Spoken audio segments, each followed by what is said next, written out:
Les amis, j'espère que vous allez bien. Là, ça y est, là. C'est bientôt le début de la Liga. On est enfin au mois d'août. Le mois de juillet vient de se terminer. C'était un beau mois de juillet avec une tournée américaine où le Barça s'est bien amusé. Je pense vraiment que les États-Unis, c'est le meilleur endroit pour les tournées des clubs. En tout cas, un grand club comme le Barça, niveau popularité, on a vu des joueurs qui se sont fait plaisir, qui étaient limite en vacances, en colonie en fait. Dans des grandes villes comme Vegas, comme Vegas, comme Miami, la plus belle ville du monde, comme New York. En termes de, forcément économiquement, pour le Barça, c'est un gouffre financier, c'est vraiment un pont d'or de partir aux États-Unis. Et niveau popularité, on a vu des joueurs qui étaient, je trouve, très à l'aise, qui partaient à la plage après les matchs à Miami. Et vraiment, il y a une espèce de facilité culturelle, il n'y a pas de décalage culturel avec les États-Unis. On a vu des joueurs qui prenaient des photos avec des stars, qui étaient vraiment à l'aise, vraiment à l'aise. Donc tu sens que c'est vraiment le meilleur endroit pour eux pour partir en tournée. C'est bien beau les matchs amicaux, hein, mais bon, nous on veut évidemment du concret, l'hostilité, la guerre, la Liga, c'est ça qu'on veut. En plus là les matchs où tu dois veiller à 3h, 4h du matin, c'est bien beau, mais à la fin t'en as marre. Donc bon, il fallait le faire, c'est fait. L'équipe est de retour à Barcelone. Enfin, j'ai envie de dire, je crois qu'aujourd'hui, il y a eu la présentation de Jules Koundé. C'est bien aussi. Et je pense qu'on peut quand même en retirer beaucoup de positifs de cette tournée américaine qui, c'est mieux de jouer des matchs comme ça, contre la Juve, le Real, plutôt que des matchs. Bon, il y avait le Covid en 2021, donc ça se comprend. On avait joué contre Salzbourg, je crois, rappelez-vous. Donc c'était en Allemagne en plus, tout proche. Donc une tournée qui avait été un petit peu bizarre avec Koeman à l'époque. Bon, on va pas raviver des souvenirs qui fâchent, mais je trouve que la pré-saison a été très très bien. Elle n'est pas encore finie, hein. Il y a un match ce week-end, le trophée Gamper. Mais en tout cas, il y a eu des matchs très intéressants. À quoi ça sert une pré-saison? Ça sert vraiment, je trouve vraiment, à créer des automatismes, hein, à découvrir un petit peu quelle équipe a en tête le coach, à intégrer les recrues. Et à ce niveau-là, je trouve que les recrues ont été très très très bien intégrées. On n'a évidemment malheureusement pas eu l'occasion de ramener Koundé en pré-saison. Mais en tout cas, je pense que pour Rafinha, ça a été une très bonne chose. Vraiment, il a marqué de gros points. Il s'est affirmé comme un potentiel titulaire. Pareil pour Christensen aussi. Lewandowski a eu plus de mal, mais lui, je pense qu'il est pressé, hein. Faut pas être inquiet pour lui. Je pense qu'il est pressé. Il veut marquer vite. On a vu qu'il était impatient.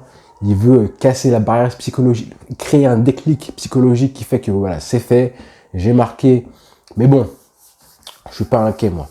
Comme a dit un célèbre poète portugais, les buts, c'est comme le ketchup, hein. Quand tu secoues, au début, ça a un petit peu du mal à sortir, mais quand ça va sortir à foison. Donc, je suis pas inquiet pour Lewandowski. Je pense plutôt que Lewandowski, quand il voyait un groupe aussi heureux, des joueurs aussi épanouis, comme Ousmane Dembélé, comme beaucoup de joueurs, même les jeunes, comme Pedri, Ferran Torres, Ansu Fati, je pense qu'ils étaient très contents de partir en tournée. Enfin, je pense que Lewandowski, en arrivant un petit peu tard dans le moule, il voulait se fondre un petit peu trop vite, marquer ses buts et être aussi à l'aise que possible, aussi vite que possible.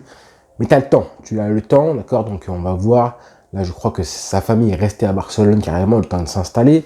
Donc tout doucement, ça va revenir. Il va se sentir à l'aise à Barcelone.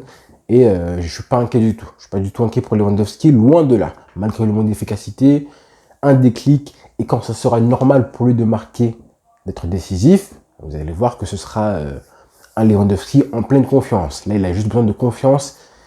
Et évidemment, dans le football, c'est la clé. Hein. La confiance, c'est la clé absolue pour jouer correctement. Même Messi, on a vu que sans confiance, il faisait une saison assez médiocre. Et la pré-saison, elle a aussi permis de savoir à quel endroit, quel secteur du jeu il nous faut absolument des renforts, des recrues. Vraiment, là, j'insiste pour dire que je me disais qu'après avoir fait Lewandowski et Koundé, il fallait absolument renforcer les latéraux. Là, que ce soit à droite ou à gauche, au mercato. Niveau côté gauche, on a vu que Baldé pouvait éventuellement être vraiment un bon remplaçant à Jordi Alba, même si ça reste léger pour l'instant, hein. On verra face à des grosses équipes. Là, ce qui est bien, c'est qu'on a quand même joué contre le Real Madrid et la Juventus, hein. Ça change un petit peu des équipes qu'on a eues il y a un an de ça en tournée. Donc on a quand même pu voir le niveau des joueurs, hein.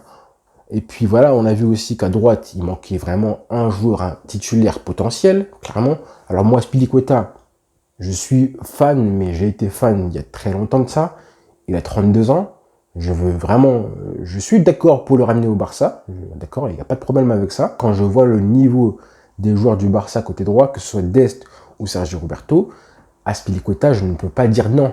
Malgré le fait qu'il ait 32 ans, honnêtement, 33 ans même, bientôt, à la fin de l'année, je ne peux pas dire non à un mec comme ça. Avec son expérience, certes, il a 33 ans, mais honnêtement, à court terme, je pense que c'est une excellente situation d'avoir à pouvoir acheter ce mec-là aussi peu cher que ça. Il faut dire que le transfert coûterait moins de 10 millions d'euros. Honnêtement, avec son expérience, avec c'est vrai sa soif de résultats, même si c'est vrai qu'il a gagné la C1 déjà, donc il pourrait être rassasié, mais il est espagnol, donc l'adaptation sera assez rapide aussi. Franchement, l'expérience qu'il a, le leadership qu'il a, je ne dis pas non, mais il faut absolument renforcer les latéraux, droite et gauche, parce qu'on en a besoin, c'est le dernier secteur du jeu. On l'a vu encore une fois, et il manque encore une fois, je pense, selon moi, ce milieu de terrain qui est le patron, parce que mine de rien, des fois on a été un peu mal à l'aise face à la Juventus, des fois on a vu que on avait du mal à poser le pied sur le ballon, et que des fois on n'avait pas de solution à la relance, qui a un milieu de terrain, encore une fois un patron, un métronome qui fait que maintenant tout le monde se calme, j'ai le ballon, donc on va poser le jeu, on va pas s'affoler, on va rester calme à la relance, et les actions vont pouvoir s'initier, débuter calmement. Et on n'a pas encore ce joueur-là. Et je pense que c'est pour ça que Xavi compte énormément sur la venue du Bernardo Silva. Mais est-ce que c'est le profil idéal? Je ne sais pas non plus. À voir. Malgré ça, on a vu qu'on a pas mal de joueurs au milieu de terrain. On a Kessié, Pedri, Gavi, Frenkie de Jong, Busquets et de Jong. T'as envie de dire là, si on joue en 4-3-3, pour l'instant, on sait que Busquets, il est indéboulonnable par Xavi et Pedri aussi. Ça veut dire qu'il manque une seule place, là. Il reste une seule place pour potentiellement 4 joueurs. Kessié, Frenkie de Jong, Nico, et Gavi, ça fait beaucoup. Il y a une concurrence au milieu de terrain. On ne sait pas vraiment quel milieu parfait Xavi veut mettre dans sa tête. Mais il y a pas mal de questions à ce niveau-là. En attaque, c'est pareil. En attaque, on a vu des joueurs qui se sont affirmés. Mine de rien, qui ont ressuscité, comme Depay. Tu te dis Depay qu'on avait enterré. Finalement, il a peut-être un rôle à jouer. Et un rôle important en plus. Parce que lui, il est vraiment dans la forme de sa vie. Et puis, je suis content de voir un Ousmane Dembélé à ce niveau-là. Je pense que là, vraiment, on en reparlera demain, je pense. Mais il a un niveau qui peut lui permettre d'être le leader d'attaque.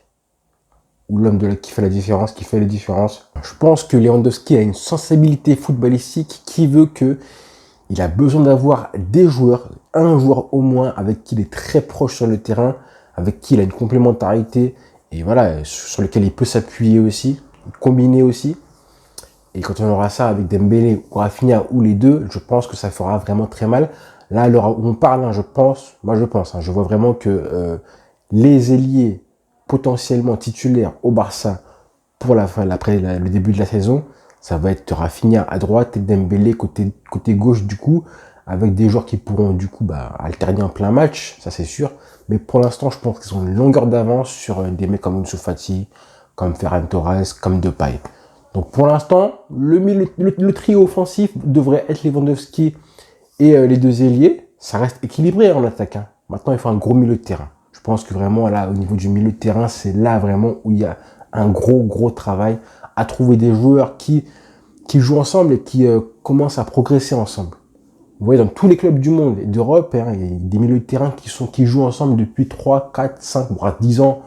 Si on parle du milieu de terrain du Real Madrid, qui se connaît par cœur. Nous, à l'époque, le Barça, c'était pareil, on avait un milieu de terrain qui se connaissait par cœur. Et ben là, ça nous manque. Ça nous manque parce que voilà, on cherche encore où est-ce qu'on mettra De Jong, est-ce que Busquets doit être titulaire ou pas, alors que voilà, il a 34 ans. Et c'est des joueurs qui n'ont pas joué ensemble vraiment depuis très longtemps, donc on n'a pas encore ce milieu de terrain dominant qui est la clé de la réussite du Barça et de toutes les équipes du monde.